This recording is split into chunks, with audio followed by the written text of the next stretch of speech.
This is the Extensionists, Conversations with Great Thinkers in Agriculture. I'm Toban Dyck. And I'm Whetter.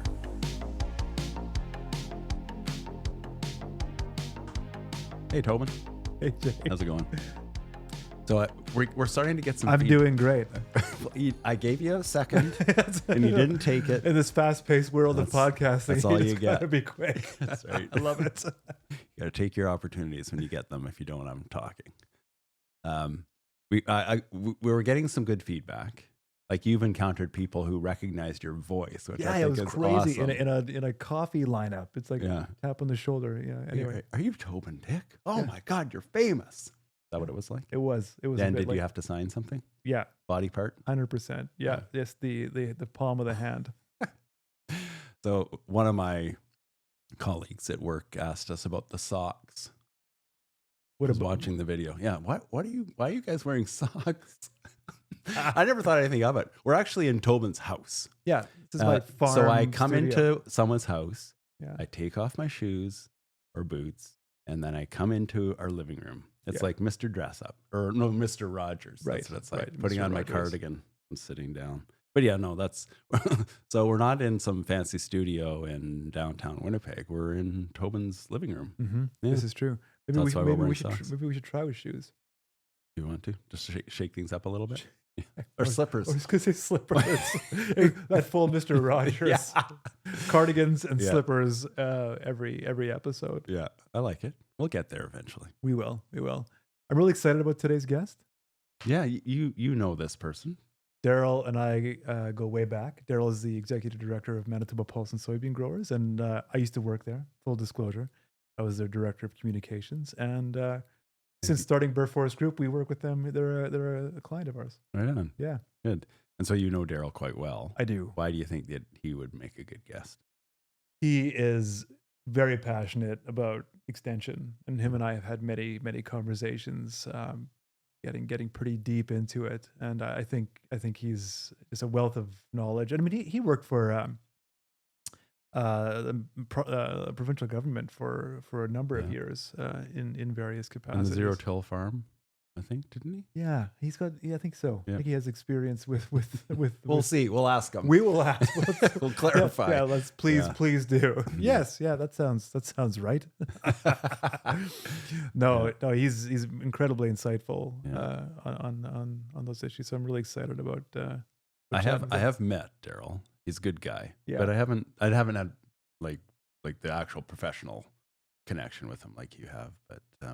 But I'll try to toss in a few questions here and there to let people know I'm still here. Yes, please do. Should we get on with it? Let's do it.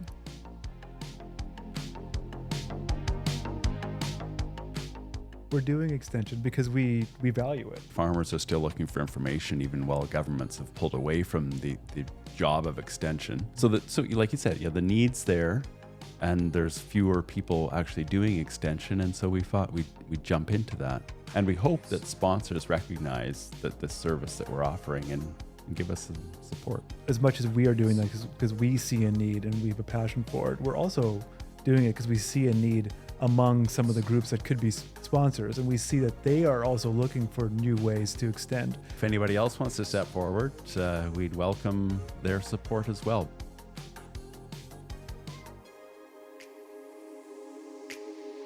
Welcome to the podcast. Our guest today is Daryl Domitruk, who's the Executive Director of the Manitoba Pulse and Soybean Growers Association.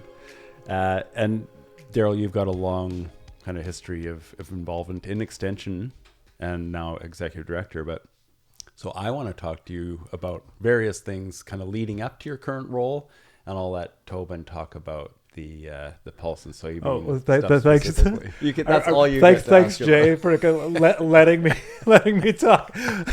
I might just interject here and there with. No, if you that's have okay. to wait. Okay. I will patiently wait. It's just Daryl and me. Daryl, This is round 2. I think I can say that, right? So Daryl's been a very willing guinea pig for us because as we were practicing becoming podcasters, Daryl came into the studio and we did a big long podcast that we didn't end up using. So we had to bring you back for round 2. So welcome back and thanks for doing this again, Daryl. Yeah, indulging us. Yeah. My pleasure. Thanks for having me. The first one was that bad that we ended up on we- the cutting room floor. we were that bad. Yeah. And so one of the things that we talked about that we'll talk briefly about is the active extension. And so you've been involved with Manitoba Agriculture. Now you're involved with the Commodity Association. Do we need extension? And if yes, who should do it? So let's start with the need. Is it something that we actually need anymore in agriculture? It's a good question, and it depends, I think, how you look at it. In Canada, I think, as we know, extension was used as a tool of public policy to ensure that farmers are successful in extending the nation of Canada from sea to sea. That's gone now. So there will be people who perhaps think, and evidence would suggest, that extension isn't needed anymore because it appears to have gone away, especially from the public space. I'm not saying nobody is practicing extension, but it's certainly not the top line occupation of government agencies as it once was. So this is assuming you take government decisions as evidence. It's not like we've got some science that says, farmers don't need extension, but it's this government policy of cutting extension that is your evidence. That's a piece of evidence, but then I put it in the context of what's the demand and supply. Mm-hmm. So the government was supplying extension in the context of there being some demand from farmers who were new to the land and trying to be successful, and the government wanted them to be successful. Yeah.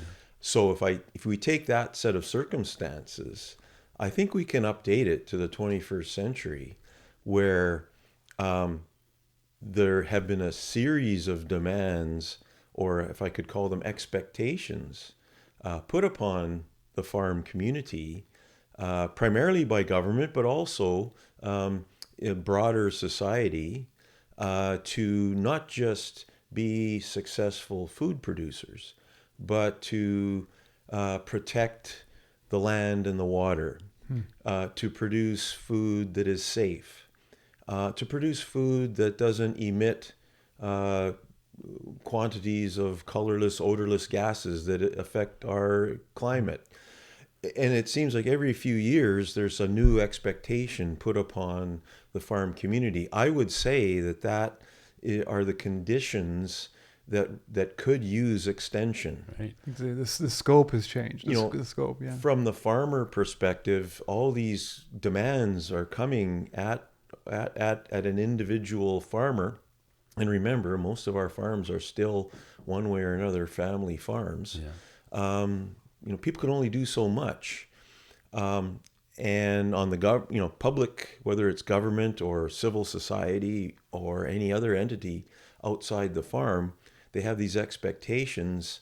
And I think they're learning that they just can't snap their fingers and expect farmers to respond. Mm-hmm. So what is the mediating force there? And extension could help both sides, I would say. So is there a need? I would say yes, but not in the traditional sense, but in some kind of updated 21st century sense. As to who should do it, well, I think there's two angles to that as well. Maybe the more cynical angle may be that anyone that isn't a farmer but wants farmers to do something, they have the tools of extension at their disposal if they want to use them. I wouldn't hope that that's how it's used, but I think anyone who sees that farmers and farming and earning a living from the land, it benefits all of us and has a contribution to make, ought to look at the art and science of extension as a way to not convince or coax or pressure farmers to do anything, but to find common ground and the win-wins that will lead to success for both parties. Yeah. I mean, I'm just envisioning a mission statement for any of those objectives that you mentioned, the environmental one, the greenhouse gas, maybe they're related, Yeah. The food quality, not just quantity. Sustainability. I mean, all these things, yeah. And the mission statement, and governments maybe need to keep this in mind, should be, the financial well-being of farmers, as well as, of course, the social and the environmental well-being of the farm. But like, agriculture is such a huge part of our economy. Let's identify that we want to protect and enhance this industry, build the industry, not put roadblocks in front of it. At least that's my perspective from being heavily involved. And many entities have ideas that they think ought to be adopted. Mm-hmm. And it's a very crowded space. Yeah. And I would say that, again, the independent family farm has a right to be resistant, or at least to very carefully filter those requests or those demands or those expectations. And I would say that people that have these expectations, but they haven't actually constructed them. They've too many expectations are being constructed in cubicles in cities, Mm-hmm. and if that's done, they need to reduce their expectations. And part of extension, it's, we think of it as a one-way thing, but it actually starts with an understanding of the context. Mm-hmm. And the context is the family business on the land. Right. Yeah. And it doesn't involve any cubicles or any ideas that emerge from, from cocktail parties in Ottawa, if I could say that. It's about what's happening on the land, and then you come back and say, okay, what's happening on the land, or what's my expectation as a economic development person, as a social development person, as an environmental person, somebody who cares about something that agriculture is involved in. When you take it from the land out as opposed to the cubicle in, you have a different understanding of it, and that's the start of extension. Yeah, I mean, that's a good point too. Like we've had guests say something similar where they'll say like listening is an important part of extension, and there's a way to interpret that, or the way that I've interpreted that as kind of it's quite a pat thing to say, like, but because listening is important. Well, of course it is, but it actually it genuinely is. Like, that is a very important part of extension. Yeah. There are volumes written on how to give a presentation.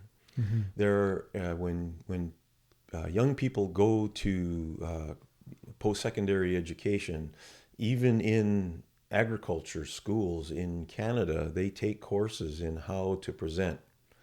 They don't take courses in how to listen. Right. And how to understand.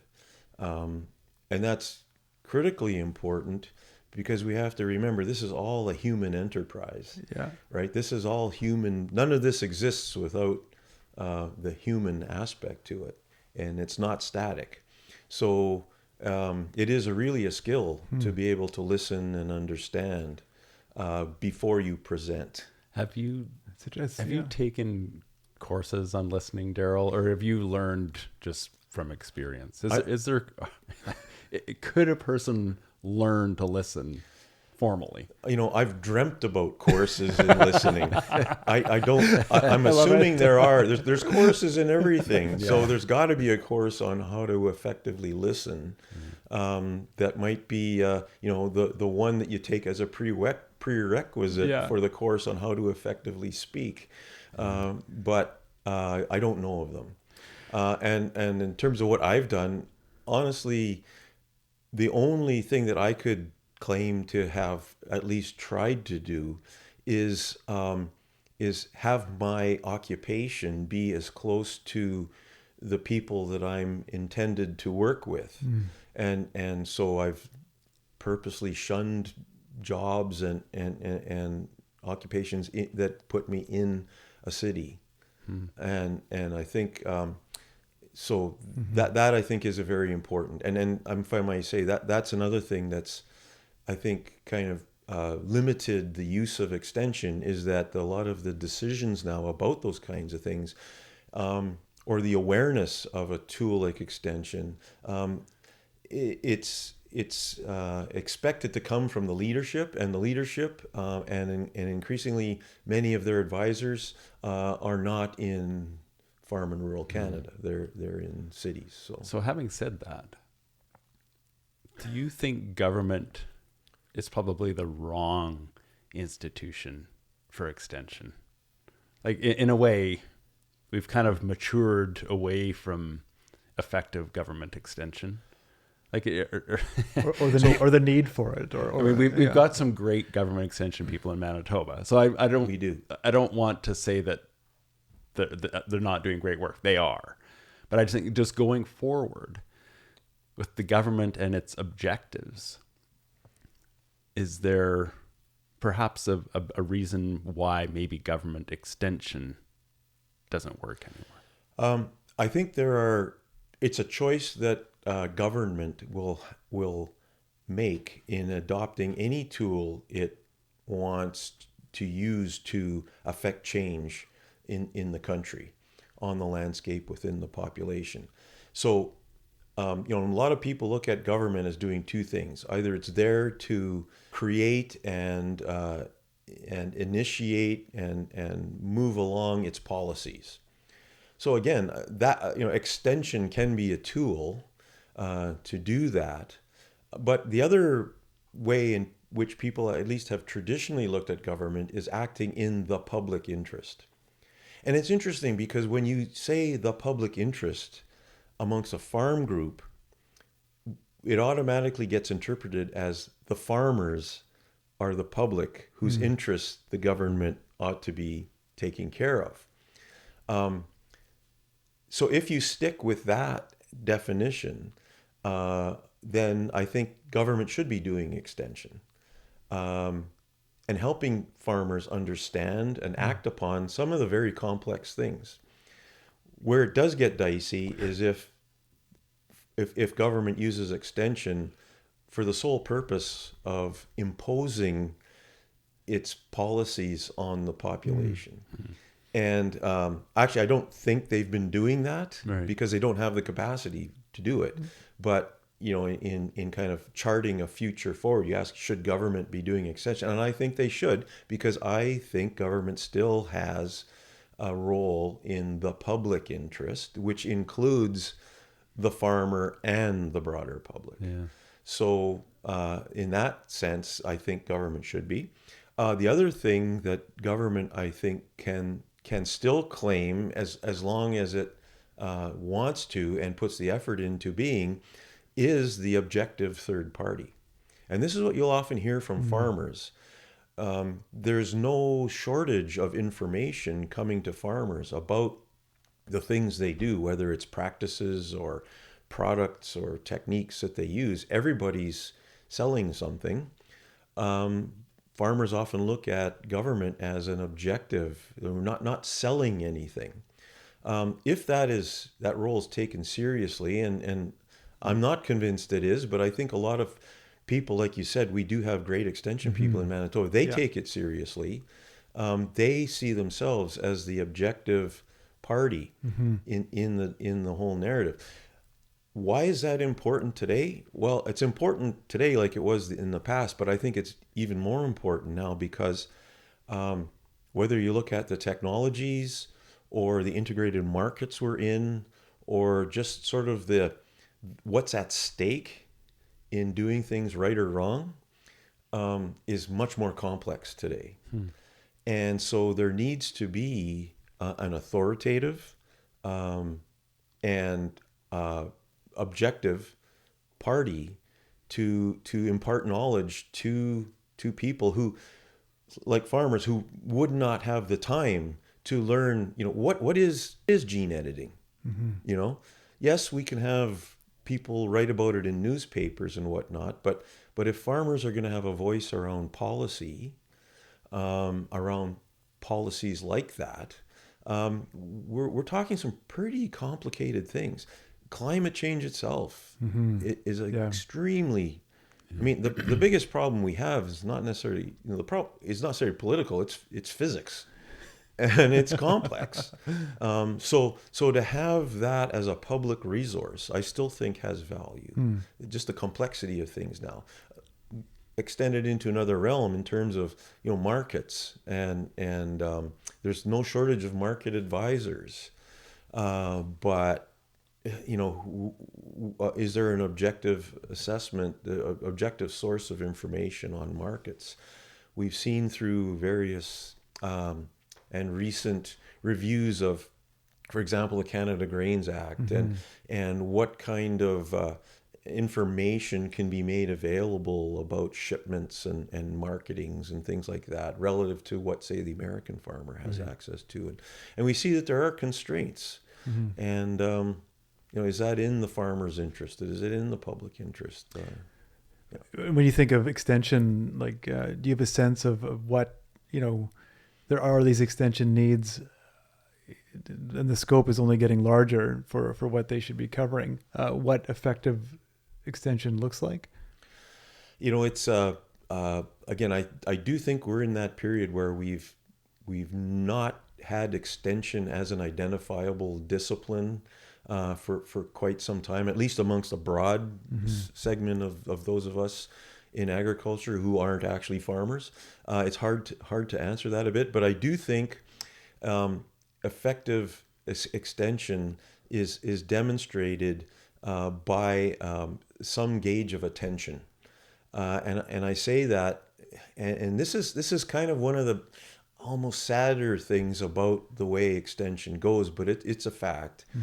A lot of it's personality driven. So we've always seen that it's the people that combine the smarts with the personal touch and the personality. They're the people that garner the attention, and I still see that today. So we have very successful extension people, extension celebrities, so kind of celebrities, and that's, people are metering out their time and their money and their attention pretty. They keep a short, pretty sharp pencil on it. And when a person has become known as a celebrity, they'll draw a crowd, and they'll have influence. And I do still think that's a mark of successful extension.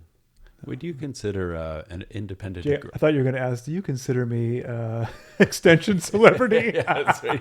I'm just kidding. No, I was going to ask about independent agronomists. They're not selling products. They're selling ideas, I guess. They're selling their knowledge. Information. Maybe, there's a lot of them now. There's some great ones. Is that our modern extension? Absolutely. I think this was a wonderful development. And you go, every now and then to regions where they're not so common, and farmers know about it. Like this, we don't have, these experts that we can access as much here as you do over there, kind of thing. And I think, and the thing about the independent agronomist is that they're part of that new supply-demand dynamic. So the demand for knowledge isn't simply from the farm; it's from these independent agrologists and consulting agronomists and things like that. So, and that's a wonderful demand that any kind of public, especially agency. In fact, there are public agencies whose mission is to train the trainer. Yeah. And that's not a bad approach. It's certainly effective, because these independent agronomists have such reach. Yeah. And they obviously, work on a trust basis too. So the farmers trust their independent agronomists, or they don't employ them any longer. And I think that's a really great. So they're open to the objective information that the extension agent can provide. And of course, from a farmer's perspective, you're paying $7, $8, $10 an acre, whereas the government extension would have been "quote unquote" free. Right. Right. But somebody had to pay. But But that also puts the pressure on those agronomists to be as smart as they possibly can be. I mean, they've got to be a funnel for a lot of information. And effective at communicating with a wide Yeah. range of people, no doubt. I Yeah. do think it's a special Yeah. type of person that's a really effective independent agronomist. They need to work hard and really long hours. Yeah. But we have sort of accreditation agencies in place now. So like the Certified Crop Advisor program, I think was an excellent addition, to our province anyway. And that's sort of something. It's sort of the launch pad and the technical the place where agronomists can go and ensure that they're staying up to date technically, combined with our agrologists institute. Yeah. And here it's Agrologist Manitoba that takes care of the professional side of that. I think it's pretty good infrastructure to help these independent agrologists stay relevant. And the other thing is their number. Like we have one provincial entomologist in Manitoba, and very, very fewer provincial employees on the landscape. So these are they're an extension of those extension people. So I think the other thing it really bears mentioning is even our own organization. We have 4 agrologists on staff, but it's the independent agrologists that are the ones that report on an emerging pest. Sometimes because they don't recognize it and they'll send it to us, but we would not have seen it, have encountered it without these agrologists, literally combing fields. So all it says is that they get the context because they're literally in the field. Their customer is the farmer, and so they grasp the context very well. And so I hope they are an industry that can continue. Yeah, build that network. Yeah. The 4 agrologists that Manitoba Pulse and Soybean growers have, is that a growing number of staff in that role? And what's the need you're filling? Well, it is an outcome of some of the things we've been talking about. Again, we're an organization that literally is paid by the farmer, so we feel responsible for delivering something back to the farmer, for their checkoff dollar. And mostly what we trade in is knowledge. And we don't trade in a physical asset.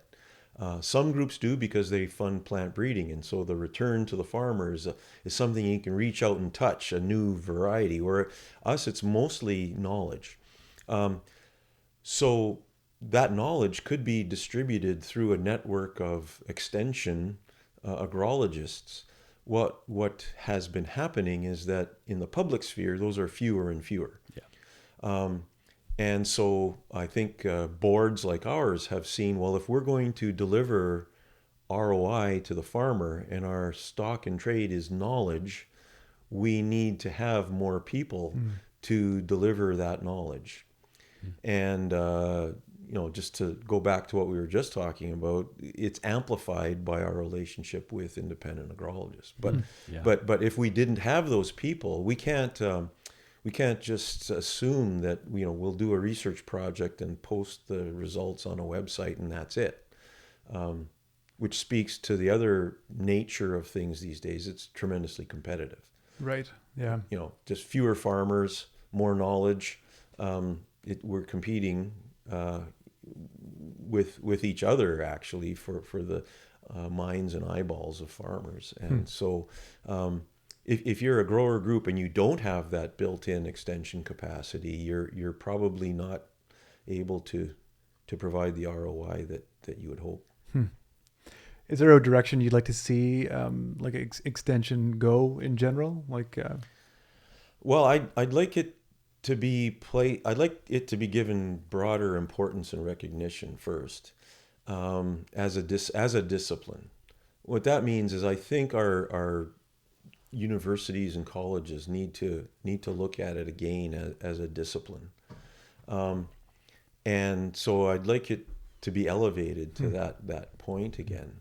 And as more and more, as we said earlier, ideas and thoughts and discoveries are made outside the context of the farm, I think extension as a discipline needs to be ingrained in people that are coming up through the system. But the other direction I think that it can go is really to help sort out and explain aspects of this complicated world. Yeah. I know in MPSG, where we're trying to go is beyond our traditional role of taking knowledge generated through research and translating it into something that is usable on a farm. We're also trying to go into helping our producers understand some of these complex things like climate change and biotechnology and all these things that, they're easy words and terms that come out of academic research and whatnot, but to the busy farmer whose expertise may be in something else, like marketing or machinery or something, some of these other things are we have a role, I think, in explaining, and it's just an updated form of extension.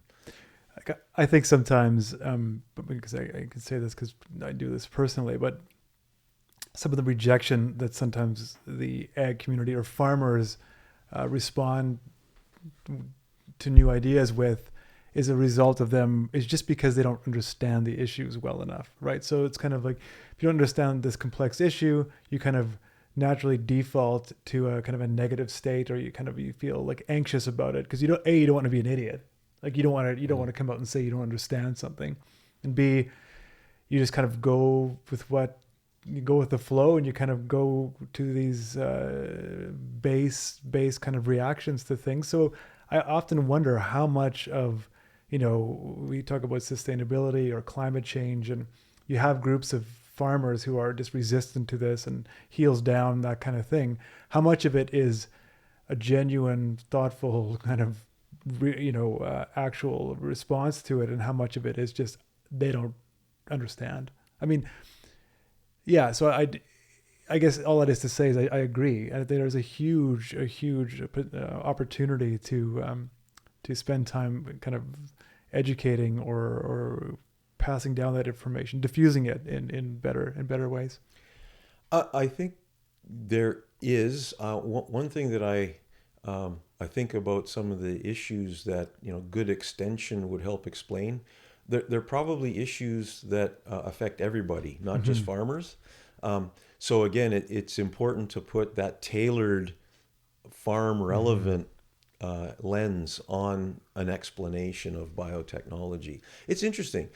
Farmers have encouraged their groups to work with consumers as much as possible to explain farm practice and technologies that farmers use.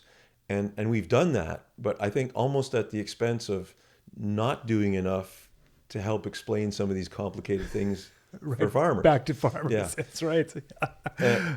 And so, and interestingly, in my opinion, is that actually a lot of this knowledge is more useful to the farmer than it is to, the urban consumer, for example, who, in my opinion, kind of cares a little bit, but maybe not as much as we think. So I think there's a whole area of extension there that can really help. And the thing about number one, I hate generalizing. I hate the term farmers, and because that's so used so much.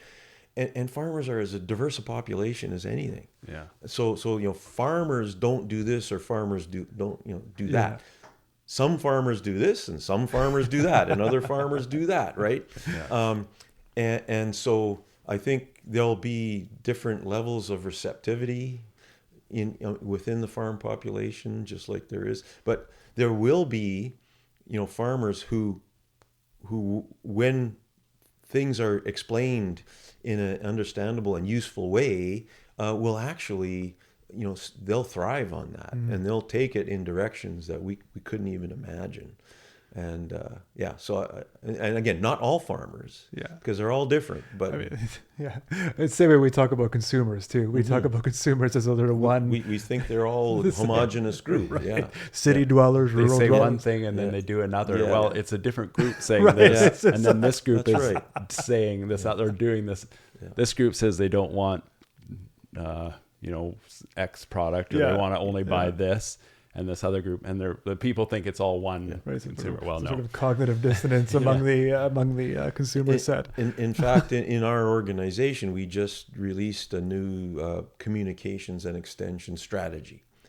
And one of the foundations of it is that we recognize that farmers are not all the same. And what we're going to attempt to do is fashion extension messages that are consumable by farmers in different that have different stage. They're in a different stage in farming. Big farmers versus small farmers. They consume and seek different kinds of information. Farmers that work off the farm, farmers that have 10 staff, farmers that just work with a relative. They all have different roles and Have you sorted out how you're going to do that? we haven't, but we've retained some extremely intelligent and capable communications and extension consultants to help us through that. Okay. And are these people from outside of agriculture who just know how to, work with group dynamics, or individuals within groups? I'm glad you mentioned that. Me too, Jay. I'm really curious about how he's going to respond. Am I? Do you know what you're doing right now, Jay? Inadvertently putting in a plug for Burr Forest Group. I feel like you are. Yeah, Yeah, I and feel like I you're didn't trying know to I get was- Daryl to say it. I didn't know I was doing Well, that. Did you No, not know? No. Oh, that's funny. So, full disclosure. Yeah. Yeah. Yeah. Well, and the bottom line is they're cheap. Yeah. So, You get what you pay get what you for. pay Totally. for. Wah, wah. But I love it. Jay, your question is good, because the answer is whoever we actually team with, it's essential that we reach beyond the bounds of the ag community and the ag disciplines, because there are we find out all the time. Like, take an area like strategy and strategic planning. That there's all kinds of people who will help an ag group plan strategically, but they don't all come from within ag. Yeah. And I think it's important.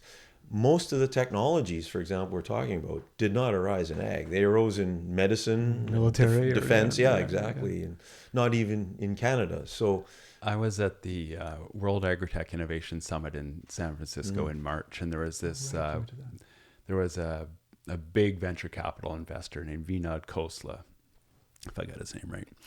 Anyway, he said the most important innovations in an industry come from people outside that industry. And it kind of fits perfectly with what you were just saying, Daryl. And I think within agriculture, I think it's really exciting to bring in outside thinking in terms of, in making us looking at old problems in new ways. Yeah, I think that's critical. I agree. I think there's a particular usefulness to that approach now in the area of agricultural research, because for better or worse, most of our institutions that have traditionally conducted agricultural research, their gaze has turned to the upstream. And so they are attempting to solve the big problems. And that has left a vacuum or a gap in who's trying to solve the today problems behind the farm gate. Right. We'll get to that. But if you're trying to figure out how to, reduce emissions by making other crops fix nitrogen, or if you're trying to make a crop ultra nutritious, for a given population, you don't necessarily need an agricultural. You need the best chemist and biochemist and bioinformatics person you can find wherever they come from. And I think that's important that we're open to that. Yeah. I mean, Toban's more into AI than I am. I think a revolution in AI as a tool to predict the weather, or just make general better farm decisions, because it can. I mean, if the algorithm is written properly, can see things from the data that we can't see with the naked eye, so to speak. And I think that's going to be a bigger part of our decision making. I think so. Yeah. Yeah, and it's a great topic to broach because, the people that I talk with, I think there's a bit of a consensus that maybe we haven't paid enough attention, to what AI is capable of. I think we can say that an AI can basically replace what we're doing here right now. Right. Sure. Yeah. And what does that mean? Yeah. So these independent agrologists, for example, they might be very interested in what these tools can do. But there's a whole kind of system that almost needs to be set up within the commercial realm for these things to come to market, be evaluated, be field tested, be adopted, and that is complex. Yeah. And that'll be interesting to see. But I think we do need to spend more time learning. And again, it's a complex thing. Yeah. And so far, what we see in our industry, in agriculture, are black boxes. And they come in, well, you push this button and it will do this for you. Trust us. Yeah. And that's where our culture says, I don't know. So some kind of better transparency and understanding. And again, that's a role for extension. Yeah. So it's interesting. A couple of things are interesting about that. One of them with AI, so you see a lot of extension kind of being done in that sphere, right? Like a lot of conference speakers are talking about AI and which is great. It's important now because it's a huge topic. But I think it ties into what we're talking about, because what are the thresholds of what's successful extension? Because no matter how many times I hear somebody talk about it, I'm not going to get it entirely, right? Like I'm not going to understand what those algorithms are really doing, or what kind of work went into creating them. So when we get even in the ag stuff, if you get someone talking about, say, gene editing or something really complicated for, say, for me or whoever else, what are the thresholds of success for something like that? Like, I'm not going to get it like he or she gets it, but what is that passable kind of, D grade level of, it has to progress the solution to the problem noticeably. And I think where things are now, like the cost structure is such that the progress needs to be pretty substantial. No one wants to pay $5 for a $5 solution. Yeah, exactly. I'll pay you $5, but I want a $50 solution. Yeah. So that's one thing, and I think the marker of success too is that it's also attending to some pretty critical problems, or like the term wicked problem. Those are the best things for, I think, if AI can help us sort through wicked problems. If those can be solved, that's to me what we really should be. There are other problems. For instance, matching. I'm just thinking a wicked problem. We talked about our. This is before the podcast today, Daryl, but I'm going to come back to that. So we've got a growing season, lengthening growing season on the prairies, but we're still using our old approaches. So are we missing an opportunity to work within this new growing season? And do we really need to totally rethink? Maybe it comes back to winter crops again, which we by and large are not using on the prairies. Is it planting earlier or planting later to take advantage of a long fall? Is it a completely different cropping mix? To me, that's a wicked problem. Like, are we not taking advantage of our current growing situation? I think it's something that will be, in hindsight, we can say. It's always hard to say that that's happening now. Yeah. But I think you're on pretty solid ground by saying there's a potential for that to happen if we're not open to some of the solutions and ideas that can be generated, recognizing the reality of an extended growing season, and being open to change. The word pivot is used a lot these days, but how do you gain the confidence to actually make that pivot when so much is at stake? Yeah. If you've sown your crop on the 15th of May and had success over and over and over again, what will actually make you pull the trigger and say, I'm waiting until June 1st because I know fall's going to go till, well into October. I think we're in that phase of just exploring that area. Yeah. So, it's in the realm of the hypothetical. Well, to me, models are a great way to examine the hypothetical with low risk, and say what would happen if we did that. And we've got the capability. Between the physiologists and the computer people, the analytical tools that we have, we can do a lot of that, and put an extension person in there to interpret it, and we could probably start looking, Jay, at some of these alternative practices in a more meaningful way, perhaps. And I think that coming back to that third party, because this is all so new, and there seems to be all these different people trying to tell us something. We need the trust to be there in order for this adoption to happen. So we need a trusted third-party person. And I actually mentioned this a week ago to somebody. I said, we almost need, we have these crop advisors. We almost need a tech advisor. A farmer can pay, tell me what tech I need to use.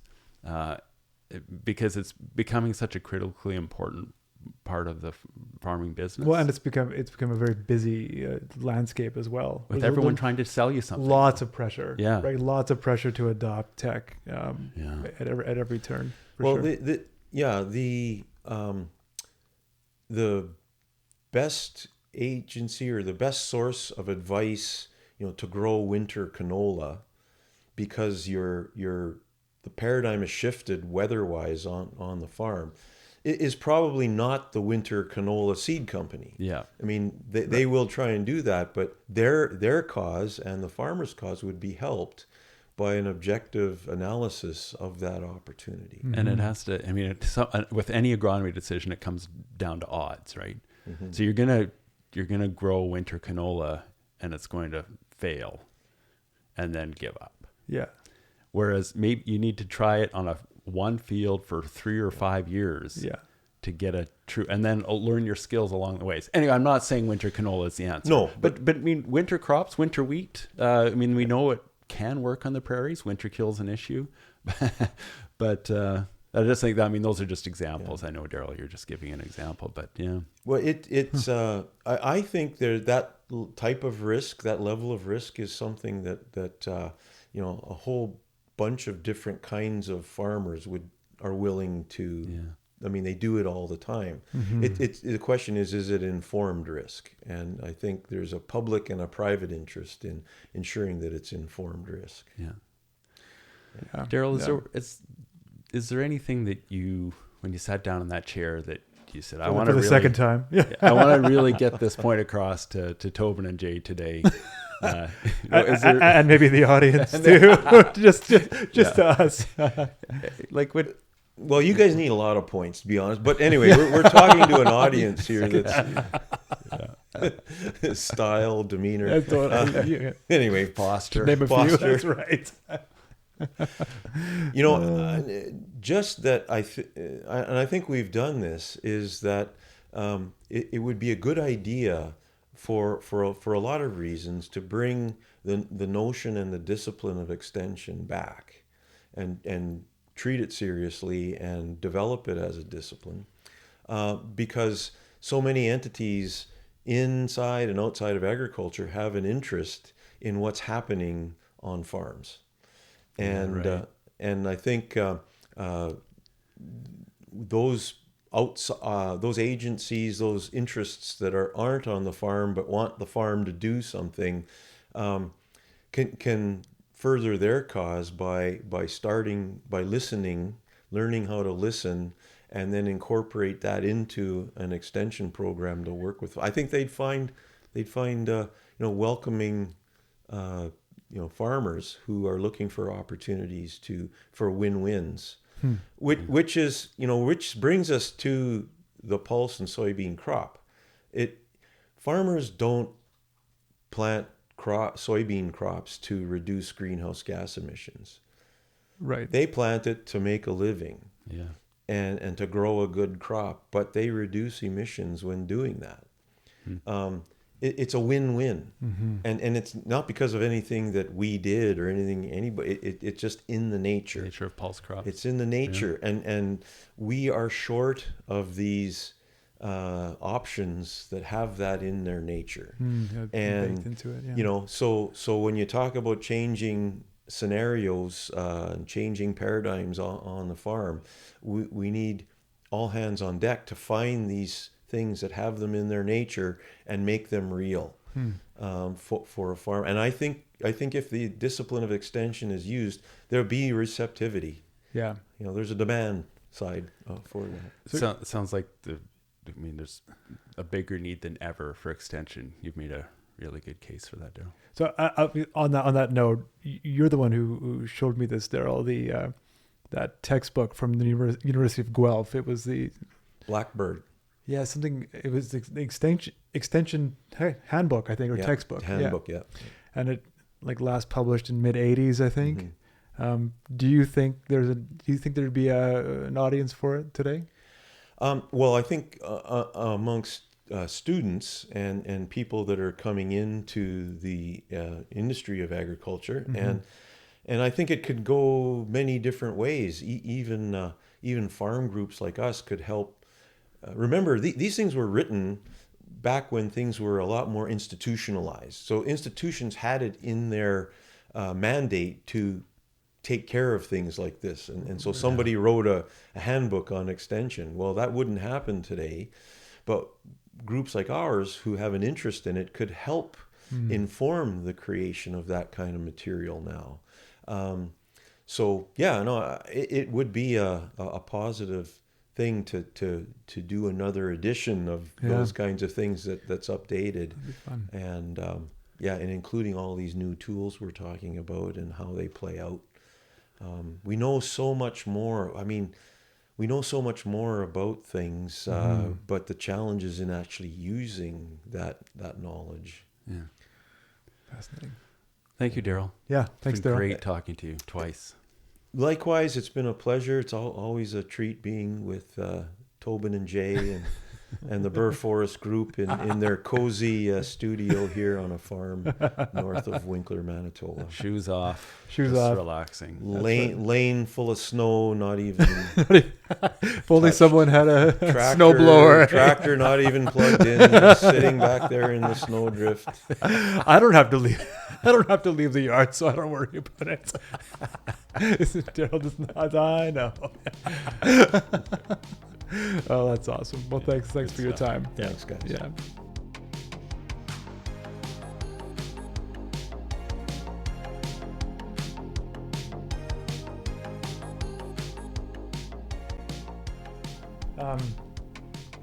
I enjoyed talking with Daryl the second time.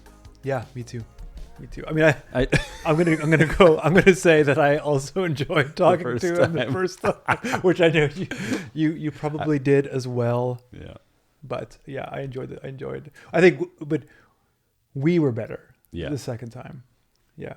We knew kind of what we wanted to do, and we had a better objective. Like our seating plan is different, right? Yeah, 'Cause that's now true. we're both in the coach. Yeah. But I liked. I also when he was talking about hiring a communications company, and then you started like drilling. I thought for sure you knew. I didn't know. Yeah, it was. And you were trying to get him to say, even though he was like intentionally not saying it. Right. But I also appreciate it because it should be like a full disclosure thing. Yeah. Like we don't have to hide behind these things. Anyway, so Burr Forest Group, Yes. you and your company, Yes. the owner of this podcast, also is doing some of that work for Manitoba pulse and soybean growers. Yeah. I mean, it's like, it's pitch time, but like that extension work is really close to our Your heart. hearts. Our hearts. Our Or hearts. just yours. No, our Our collective hearts. heart. Our collective hearts. Exactly. But Well, you made a very good case for extension. You yes, know, he did. Yeah. Even to go back to some sort of government extension, but also, if not that, then at least like that third party extension is still quite critical to agriculture. Yeah, and I agree. It's really interesting talking to him about extension, and I mean, for some reason, I found it especially poignant him talking about listening. Yeah. Which is interesting because lots of people on this podcast have talked about the importance of listening, and it's not like I haven't thought of it as important then, but it really, I don't know, for some reason, I don't know if time and place or whatever, it really stuck with me. Yeah. And like the whole idea of being comfortable with silence. And I know he didn't say that, but that's where my head went, like, because listening is being able to just stop and listen, right? I think we're in a very high anxiety culture now, and I don't want to make I don't like these big cultural brushes, but where that's really hard for a lot of people to be silent. Did you like that? I did. Yeah, that is hard for me not to jump in.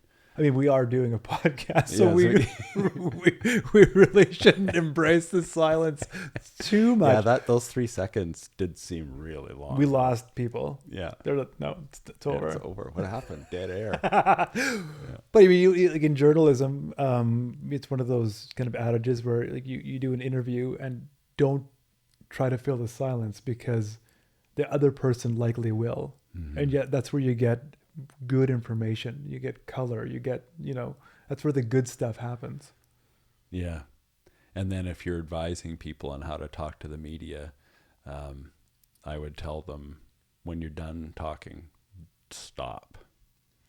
And then for as long as that silence is, you kind of wait. It's almost like a staring game. Sure. Between you and the journalist. Yeah. Anyway, but you're totally right. People don't like silence, at least not in our Canadian culture. That's true. Like, I think there are places like Finland, and I just bring up Finland because it's the one that I know, where they can sit in silence. Right. It's accepted. Mm-hmm. Yeah. And I think it's a critical part of, my head always goes to teaching it. Like, not that I'm a teacher of it, but I know that there's a need. Whatever, full disclosure, Burr Forest Group's been asked to teach or to put on classes for communications or, extension and that sort of stuff. And you and I have chatted about that too. And I think incorporating listening and the importance of silence and some of these elements that haven't been explicitly talked about a lot into that kind of curriculum would be really important.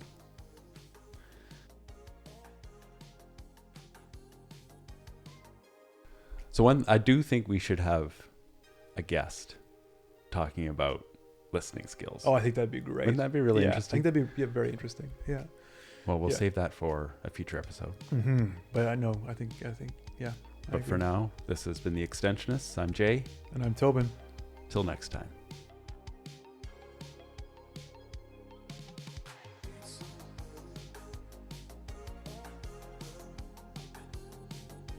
This has been a Burr Forest Group production. We also want to thank the people you don't see.